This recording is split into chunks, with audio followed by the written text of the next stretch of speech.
পদাতিকের আজকের নিবেদনে স্বাগত জানাই আপনাদের বন্ধু অধ্যাপক আব্দুল হালিম। ইরান আমেরিকার যুদ্ধ শেষেই এখন আস্তে আস্তে প্রকাশিত হচ্ছে আমেরিকার এই যুদ্ধে কত ভয়াবহ ক্ষতি হয়েছে। যদিও প্রথম দিকে আমেরিকার পক্ষে সেন্ট কম অস্বীকার করেছে বারবার যে তাদের কোনো সামরিক সেনা ছাউনিতে সেইভাবে বড় আকারে কোনো ক্ষতি হয়নি। এমনকি আমরা যখন ধারাবাহিক সম্প্রচার করেছি এই তথ্য যে ইরান মধ্যপ্রাচ্যে অবস্থিত আমেরিকার বিভিন্ন সামরিক সেনা ছাউনিতে আক্রমণ চালিয়েছে এবং সেখানে ভয়াবহ ক্ষতি হয়েছে, তাতে আমাদের অনেক দর্শক বন্ধু হতাশা ব্যক্ত করেছেন যদি ইরান সত্যি সত্যি আমেরিকার ঘাঁটিগুলিতে ক্ষতি করে থাকে তাহলে আমেরিকা কিভাবে লড়াই করছে। অর্থাৎ দর্শক বন্ধুদের মনে একটা সন্দেহ ছিল যে আমেরিকার সামরিক ঘাঁটিগুলিতে ইরান সেইভাবে কোনো ক্ষতি করতেই পারছে না, আর যদি ক্ষতি করতে পারত তাহলে আমেরিকা লড়ছে কিভাবে। তো চলুন আজকে আপনাদের জন্য একটি বড় সড়ো খবর প্রকাশ করেছে আমেরিকার ওয়াল স্ট্রিট জার্নাল।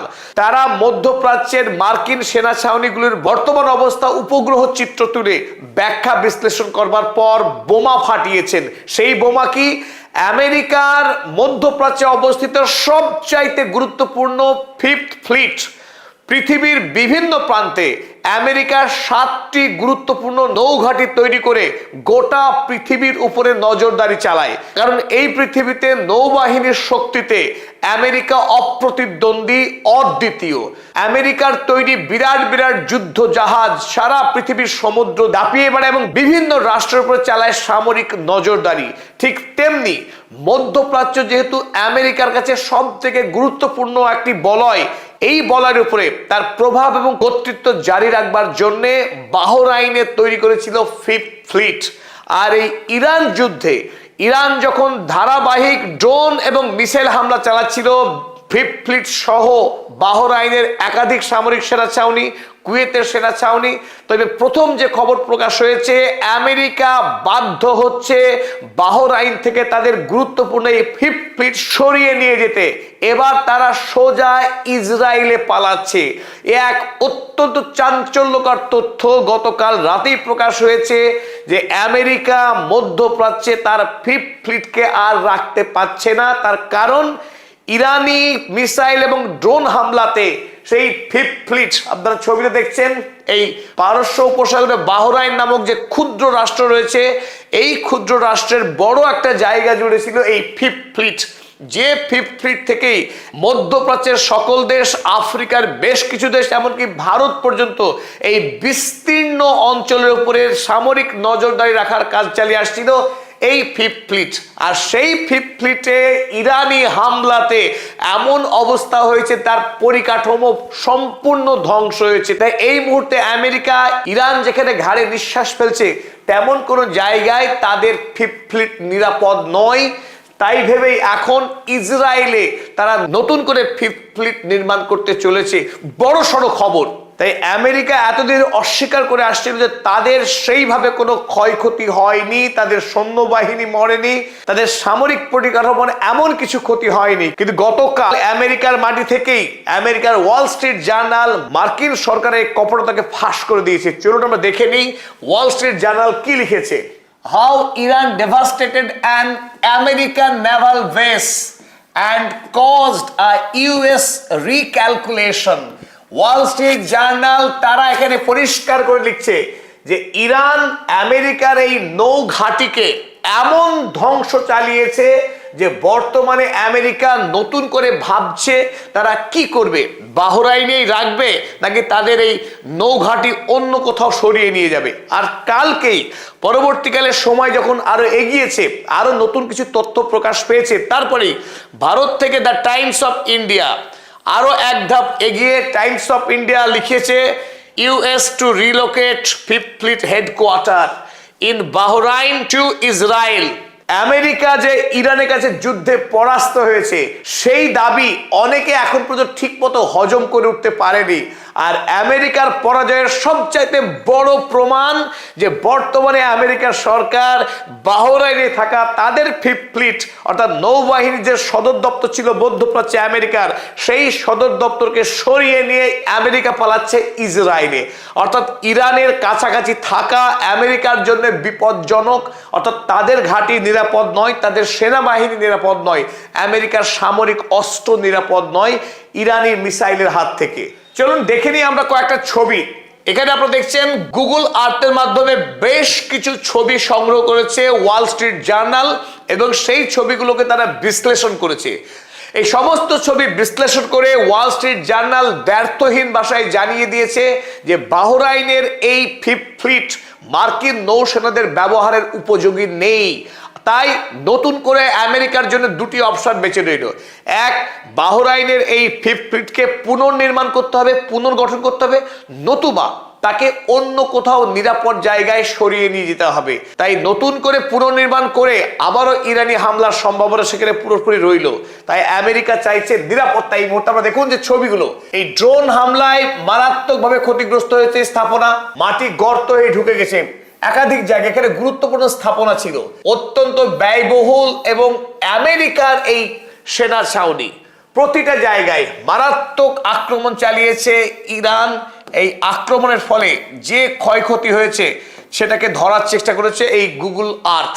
ইরানি এই ড্রোন হামলায় ফিফথ ফ্লিটের কি কি ক্ষতি হয়েছে তার একটি খতিয়ান প্রকাশ করেছে ওয়াল স্ট্রিট জার্নাল। সেখান থেকে স্পষ্ট জানাচ্ছে ফিফথ ফ্লিট হেডকোয়ার্টার্স, এখানে মূল যে অফিসগুলো ছিল, অর্থাৎ নেভি অফিসারদের যে সদর দপ্তরগুলো ছিল সেগুলো ধ্বংস হয়েছে। ধ্বংস হয়েছে কমিউনিকেশন ফ্যাসিলিটিস, অর্থাৎ মধ্যপ্রাচ্য সহ যে বিস্তীর্ণ অঞ্চলে আমেরিকা তার যোগাযোগ রক্ষা করত, সমস্ত তথ্য আদান প্রদান চালাতো, সেই কমিউনিকেশন ফ্যাসিলিটিস ডিস্ট্রয়েড হয়েছে। র্যাডার, যে র্যাডারের মাধ্যমে তারা খবর রাখতো যে সেখানে কোনো শত্রুপক্ষের মিসাইল বা ড্রোন আক্রমণ হচ্ছে কিনা, সেই আক্রমণ থেকে ফিফথ ফ্লিটকে বাঁচানোর জন্য সংকেত আসতো এবং সংকেতকে ভিত্তি করেই মিসাইল বা ড্রোনকে প্রতি আক্রমণ করে আকাশে ধ্বংস করার যে ব্যবস্থাপনা, যেটা যে কোনো সামরিক কেন্দ্রের জন্য অত্যন্ত ক্রুশিয়াল, অত্যন্ত গুরুত্বপূর্ণ, সেই র্যাডার সিস্টেম মধ্যে ধ্বংস হয়ে গেছে। ধ্বংস হয়েছে ওয়্যার হাউসেস, যেখানে বিপুল পরিমাণে তার সামরিক সরঞ্জাম মজুত রাখতো এই আমেরিকার নৌসেনা বাহিনী। তাছাড়া ধ্বংস হয়েছে সাপোর্ট বিল্ডিং, ডেক, জাহাজ নোঙরের যে ডেকগুলো সেখানেও আক্রমণ চালিয়েছে ইরান। ফলে এই মুহূর্তে ফিফথ ফ্লিট ব্যবহারের অনুপযোগী হয়ে পড়েছে, সেখানে চরম নৈরাজ্য, বিশৃঙ্খলা বিরাজ করছে। আপনারা ম্যাপে খেয়াল করলে বুঝতে পারবেন যে কয়েকটি অঞ্চল, এই পুরো অঞ্চলটা আক্রান্ত হয়েছে, এর মধ্যে ধ্বংসকরণ চালানো হয়েছে। এই যে ব্লক, এখানে বিশেষভাবে আক্রমণের কেন্দ্রবিন্দু করা হয়েছিল। আক্রমণ হয়েছে এই এরিয়া, অর্থাৎ সমুদ্র থেকে একটু ভিতরের দিকে যেখানে গুরুত্বপূর্ণ স্থাপনাগুলো ছিল এবং গুরুত্বপূর্ণ র্যাডার বা ওয়্যার হাউসেস ছিল, সেখানে আক্রমণ করা হয়েছে আর এই অঞ্চলগুলো পুরোপুরি ভস্মীভূত হয়েছে। সুতরাং এই মুহূর্তে আমেরিকার ইসরায়েলে পালানো ছাড়া কোনো গত্যন্তর নেই। আর বাহরাইনের এই ফিফথ ফ্লিটের পাশাপাশি আরো একটি বড় খবর রয়েছে, কুয়েতের ক্যাম্প বুহেরিং সামরিক সেনা ছাউনি আমেরিকার, সেই সেনা ছাউনি পুরোপুরি ধ্বংসপ্রাপ্ত হয়েছে। এই সেনাঘাটিকে ব্যবহার করার অবস্থায় নেই। তাই আমেরিকার অপর বৃহৎ ক্ষতি হয়েছে কুয়েতের ক্যাম্প বুহেরিং, আমেরিকার গর্বের সেনাঘাটি, যে সেনাঘাটি থেকে গোটা মধ্যপ্রাচ্যের নজরদারি চালাতো আমেরিকার বায়ু সেনারা, যেখান থেকে ফাইটার জেট উড়িয়ে ইরানের উপরে আক্রমণ চালিয়েছিল আমেরিকা এই 39 দিনের যুদ্ধে। সেই ক্যাম্প বুহেরিংকে ইরান সম্পূর্ণরূপে ধ্বংস করে দিয়েছে। তাই ইরানের এই যুদ্ধে বড় সড় দুটি সাফল্য, এক, আমেরিকার ফিফথ ফ্লিটকে ধ্বংস করে দেওয়া, দ্বিতীয়ত কুয়েতের ক্যাম্প বুহেরিং, এই দুটি সামরিক সেনাঘাটিকে সম্পূর্ণরূপে ধ্বংস করেছে ইরান। তাই ইরানের সাফল্য এখন আস্তে আস্তে বাইরে প্রকাশিত হচ্ছে। বিনা প্ররোচনায় ইরান আক্রমণ করবার ফলে আমেরিকাকে কি বৃহৎ মাসুল গুনতে হচ্ছে সেই খবর এখন বাইরে আসছে। সারা পৃথিবীর বিভিন্ন মিডিয়া এখন আমেরিকার এই পরাজয়ের ছবিকেই সামনে তুলে ধরছে। পাশাপাশি মধ্যপ্রাচ্য থেকে আমেরিকা তার যে সামরিক উপস্থিতি, তার যে আধিপত্য, সেই আধিপত্যকে কমিয়ে আনছে বাধ্য হয়ে। ইরানের কাছে পরাস্ত হবার পর ইসরায়েলে যে বিপুল পরিমাণে জ্বালানি যে ট্যাঙ্কার রেখেছিল আমেরিকা, বিশেষ করে বেন গুরিয়ান এয়ারপোর্টে, সেই বেন গুরিয়ান এয়ারপোর্ট থেকে গত পরশুদিন অর্থাৎ 25শে জুন একটি খবর প্রকাশিত হয়েছে যে আমেরিকা 28টি স্ট্র্যাটো ট্যাঙ্কার, মধ্য আকাশে যুদ্ধ বিমানে জ্বালানি ভরার জন্য যে রিফুয়েলিং ট্যাঙ্কার, এমন 28টি রিফুয়েলিং ট্যাঙ্কার তারা এই ইসরায়েলের বেন গুরিয়ন এয়ারপোর্ট থেকে আমেরিকার উদ্দেশ্যে উড়িয়ে নিয়ে গেছে। মধ্যপ্রাচ্যে ভয়ঙ্কর যুদ্ধের সম্ভাবনা এখন আস্তে আস্তে কমে আসছে, কারণ আমেরিকা এই মুহূর্তে মধ্যপ্রাচ্যে ইরানের বিরুদ্ধে কোনো যুদ্ধে লড়বার আর সাহস দেখাচ্ছে না। ইতিমধ্যেই মৌ স্বাক্ষর হয়েছে এবং তারপর ইরানের সঙ্গে 60 দিনের একটি দীর্ঘ আলোচনা ফ্রেমওয়ার্কের মধ্যে দিয়ে আমেরিকা এবং ইরান যাচ্ছে। তবে এরই মধ্যে কয়েকটি বিক্ষিপ্ত ঘটনা ঘটেছে। আপনারা জানেন যে গত পরশুদিন স্ট্রেট অফ হরমুজ দিয়ে ইরানের অনুমতি না নিয়েই সিঙ্গাপুরের ফ্ল্যাগবাহী একটি জাহাজ পার হবার চেষ্টা করছিল, আর তখনই ইরানের আইআরজিসির পক্ষে সেই জাহাজের উপরে ড্রোন হামলা চালানো হয়েছিল। আর আইআরজিসির এই আক্রমণের পর গত রাতে আমেরিকা অতর্কিতেই ইরানের উপরে আবারও আক্রমণ চালায়। আর এই আক্রমণের খবর ছড়িয়ে পড়বার পর সবাই নতুন করে ভিমরি খেতে শুরু করে, হতচকিত হয়ে ওঠে যে ইরান এবং আমেরিকা যখন পারস্পরিক চুক্তি করছে, এমনকি গোপনে সামরিক আতাত পর্যন্ত করার জন্য এগিয়ে গিয়েছে, যে সেন্টকমের সঙ্গে দোহাতে ইরানের আইআরজিসির সদস্য মিলিত হয়েছে, এই খবরের পরও কিভাবে আমেরিকা ইরানের উপরে আক্রমণ চালাতে পারে? তো তার ব্যাখ্যা এই যে আমেরিকা ইতিমধ্যেই গোটা পৃথিবীর সামনে বেআব্রু হয়ে গেছে। তার আত্মসম্মান, বিশেষ করে পৃথিবীর সুপার পাওয়ার হিসেবে তার যে সম্মান পাওনা, সেই সম্মান কিন্তু ধূলিসাৎ হয়ে গেছে। কোনো রাষ্ট্রই আর আমেরিকাকে সিরিয়াসভাবে নিচ্ছে না। তাই এই মুহূর্তে ইরানে ছোটখাটো আক্রমণ করে আমেরিকা বোঝাতে চাইছে যে তারা সুপার পাওয়ার, এমনকি হরমুজের উপরে আমেরিকার নিয়ন্ত্রণ তৈরি করতে পারে। এই মিথ্যা খবর ছড়ানোর একটা চেষ্টায় ডোনাল্ড ট্রাম্প এই মুহূর্তে কাজ করছেন। দ্বিতীয় গুরুত্বপূর্ণ কারণ এই যে আমেরিকা এবং ইরান যে পারস্পরিক আলোচনায় লিপ্ত আছে, সেই আলোচনায় একমুখ এবং একতরফা হচ্ছে। ইরানের চাপিয়ে দেওয়ার শর্তই আমেরিকাকে মেনে নিতে বাধ্য হতে হচ্ছে। তাই আগামী দিনে ইরান যাতে আরো বড়সড় চাপ প্রয়োগ না করতে পারে, ইরানকে কিছুটা চাপে রাখার জন্যই আমেরিকা এই আক্রমণ করে বুঝিয়ে দিল যে তাদের সব ক্ষমতা শেষ হয়ে যায়নি। অপরদিকে লেবানন এবং ইসরায়েল কাল এক ঐতিহাসিক চুক্তি করেছে আমেরিকার মধ্যস্থতায়। আমেরিকার বিদেশ সচিব মার্কো রুবিও কাল ইসরায়েল এবং লেবাননকে পাশাপাশি বসিয়ে ঘোষণা করেছে যে তারা যুদ্ধবিরতিতে সম্মত হয়েছে। শুধু তাই না, আগামী দিনে সাউথ লেবানন থেকে সমস্ত ইসরায়েলি সেনা প্রত্যাহার করবে। অপরদিকে লেবাননে হিজবুল্লাহকে নিরস্ত্র করা হবে, হিজবুল্লাহকে অস্ত্র ত্যাগ করতে হবে, এই শর্তেই লেবানন মুসলেকা দিয়েছে। এবং লেবানন এবং ইসরায়েল পরস্পর দুটি রাষ্ট্রের সার্বভৌমত্বকে স্বীকৃতি দেবে, মেনে নেবে, একথাও জানিয়েছে কাল মার্কো রুবিও। তাই ইরান যাতে লেবাননের বিষয়ে বেশি নাক না গলায়, আমেরিকার তত্ত্বাবধানে যে চুক্তি হয়েছে সেই চুক্তিতে ইসরায়েল এবং আমেরিকা এবং লেবানন তারা যেন সেই বিষয়টা নিয়ে এগোতে পারে, এবং ইরান এই হিজবুল্লাহ গোষ্ঠীকে দিয়ে নতুন করে যাতে আর চাপ প্রয়োগ করতে না পারে, সেই উদ্দেশ্যেই গতকাল ছোটখাটো একটা মার্কিন হামলা হয়েছে ইরানের শিরিক প্রদেশে। তবে এই আক্রমণের পর ইরান তার প্রথা মেনেই আবারও প্রত্যাঘাত করেছে মার্কিন সেনা ছাউনিতে। কিছুক্ষণ আগেই, আজ আমরা যখন রেকর্ডিং করছি তার কিছুক্ষণ আগে চীন খবর প্রকাশ করেছে যে ইরান আবারও এই ধ্বংসের কবলে পড়া আমেরিকার ফিফথ ফ্লিটে আক্রমণ করেছে বাহরাইনে। চলো আমরা দেখে নিই। আল জাজিরা বলেছে US strikes Iran in response to drone strike on a commercial ship. Al Jazeera যখন এই খবর করেছে যে আমেরিকা ইরানকে আক্রমণ করেছে, তার নিচে আপনারা দেখুন ইরান অবজারভারে খবর, ব্রেকিং নিউজ তারা করেছে Iran carried out strikes against US bases in Bahrain in retaliation for the US strikes.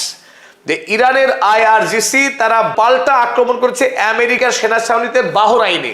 South China morning post তারা যে খবরটা করেছে, US ally Bahrain claims Iran attacked navy base as Hormuz closed. একদিকে Iran আবারও Hormuz প্রণালী বন্ধ করে দিয়েছে এবং পাল্টা আক্রমণ করেছে বাহরাইনের নৌসেনা ঘাঁটি, অর্থাৎ ওই ফিফথ ফ্লিট। খবর প্রকাশ করেছে চীনের এই সাউথ চায়না মর্নিং পোস্ট খবরের কাগজ। তবে হরমুজের উপরে ইরানের যে সম্পূর্ণ কর্তৃত্ব রয়েছে, নিয়ন্ত্রণ রয়েছে, তারই প্রমাণ কিছুক্ষণ আগেই নতুন করে আবারও আইআরজিসির পক্ষে একটি জাহাজে ড্রোন হামলা চালানো হয়েছে। অভিযোগ এই যে এই জাহাজও ঠিক পরশুদিনকার মতোই ইরানের আইআরজিসিকে না জানিয়ে তারা নিজের মতো হরমুজ অতিক্রম করার চেষ্টা করছিল, তাই তাতেও আক্রমণ চালিয়েছে আজ সন্ধ্যাবেলায়। তো ধারাবাহিকভাবে ইরান এই বিষয়টা বিশ্বের কাছে পরিষ্কার করেছে যে হরমুজ প্রণালীতে ইরানের অনুমতি ছাড়া কোনো জাহাজ পার হতে পারবে না। যদিও এই আগামী 60 দিন যখন আমেরিকার সঙ্গে আলোচনা চলবে, ইরান কোনো রকম ফিজ নেবে না হরমুজ প্রণালী পার হবার জন্যে, তবে অনুমতি একান্ত আবশ্যক।